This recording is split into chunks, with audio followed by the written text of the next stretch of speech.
Jay Naidu is a South African with many stripes. A politician, businessman, and activist, he has worked hard to champion human rights both locally and abroad.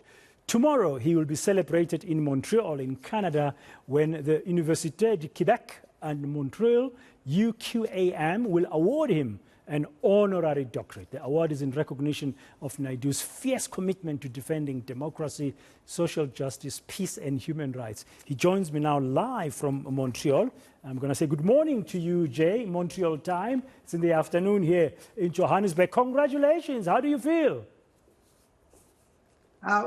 Well, you know, given that I never was able to complete my university degree in a Bachelor of Science in 1975, I think it's interesting that I now get awarded a doctorate in political science that I accumulated the knowledge of during the course of our struggle for human rights against apartheid and in pursuit of a world that is at peace with itself and a world where there are no people that are hungry or homeless. So I'm grateful that there's been this recognition by University of Montreal. It is also the alma mater of my wife, Lucy Paget, who studied journalism there. So I'm grateful that they gave her the skills and the knowledge and the expertise that eventually allowed us to meet in South Africa when Mandela was released. So yes, excited about the ceremony tomorrow, where I'll be meeting a number of the staff and graduates in the convocation. And so I look forward to it. Oh, congratulations. Are you going to be speaking there? And if so, have you thought about what kind of message you'll deliver tomorrow? Well, I think that the message that I deliver is of what I've learned as lessons from our struggle against apartheid and in the way in which we sought to create a better life for our people based on a constitutional democracy of one person, one vote in a democratic, non-sexist and non-racial South Africa. But I think the world today is extremely turbulent. There are many challenges that face us, from the ecological crisis.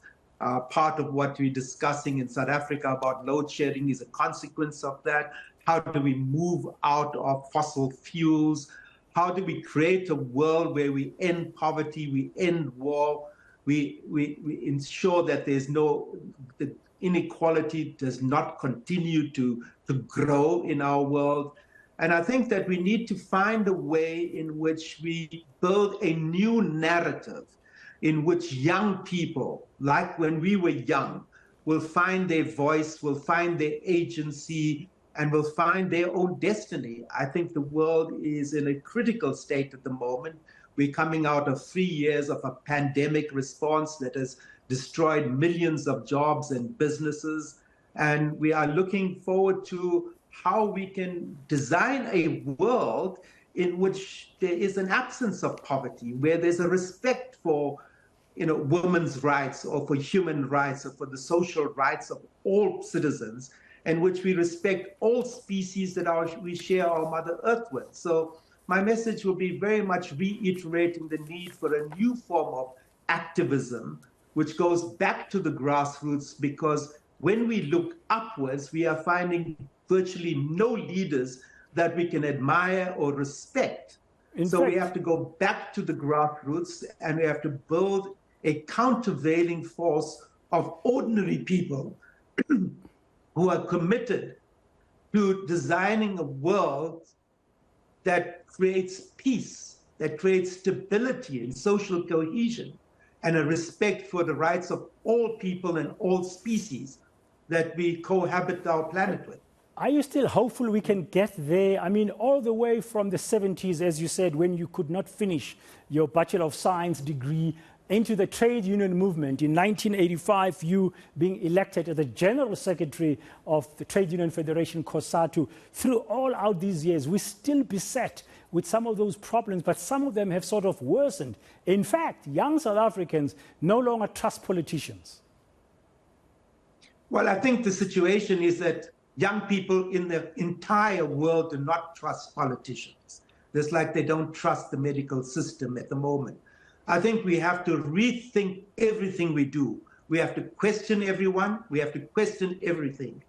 I think the time has come in the chaos that we are seeing in the world, the threat of war, the ecological crisis, the growing poverty, marginalization, and exclusion of the majority of people. We need a whole systems rethink.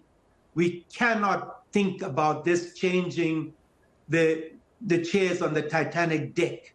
We need to rethink how we live on this world, how we relate to each other across the divisions that we've created of race, of culture, of gender, of religion, of language, and how do we bridge that towards a world in which we recognize the oneness of everything that exists on our planet, that I am connected to the forests. When I look at the forest, I'm not looking at timber to sell to make money for myself. I think we are at the point where young people themselves are saying the pursuit of material wealth that threatens the future viability of unborn generations cannot be a system that is sustainable. Okay. And therefore, we need to look very carefully at how we design a world in which we can grow the livelihoods of people, we can work within the planetary boundaries that allow us to not accelerate the ecological crisis and climate change. And we have to deal with an economy that concentrates wealth in the hands of fewer and fewer people globally. Okay. I think this is the generational and civilizational challenge that faces us today across the world. Jay, as we conclude, I want us to zoom in on our country, South Africa. I mean, you have this illustrious, respectable history of struggle as an activist across the board, including being in the first democratic government under President Nelson Mandela when you were the Minister of Reconstruction and Development, the RDP Minister. South Africa is beset with a lot of challenges that we all know about. We can talk until the cows come home about them. How do you think, very briefly in your mind, can we rescue South Africa from further decline and from further chaos and pull it back onto a different path that you've just articulated? We need political will, and we need a change of guard. My generation needs to let go of power because they've abused the power. They've disappointed us, and they've disgraced the legacy of the oldest liberation movement in our country. I think the way forward is a greater political will, a commitment to transparency, a zero tolerance towards corruption. And there are many aspects of corruption, not just in government. There are major multinationals that were involved in state capture in our country. Till today, we have seen not one of those CEOs in jail.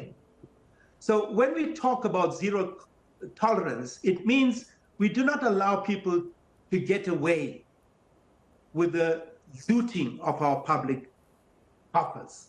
We ensure that where corporates are involved in corruption, it's not about a fine. It's about the CEO going to jail. We need to improve our governments. We need to improve our ethics. And we need to organize ourselves as citizens. 60 million citizens cannot be driven into the wilderness by a handful of leaders who seek to enrich themselves and their families rather than be servant leaders like that Mandela generation were. It is our responsibility today to stand up and speak out and say, we've had enough. Thank you very much, Jay Naidu. Once again, congratulations from us here at eNCA on your honorary doctorate. Finally, you getting a degree after all these years of struggles, and it's well worth it. It's a well-deserved recognition by the University of Montreal in Canada. He'll be getting that tomorrow. That's Jay Naidu, human rights activist. He was a General Secretary of Trade Union Federation COSATU way back in 1985, and he's still very much militant, as you can hear in his voice. It's time for change, South Africa, he says. Still ahead.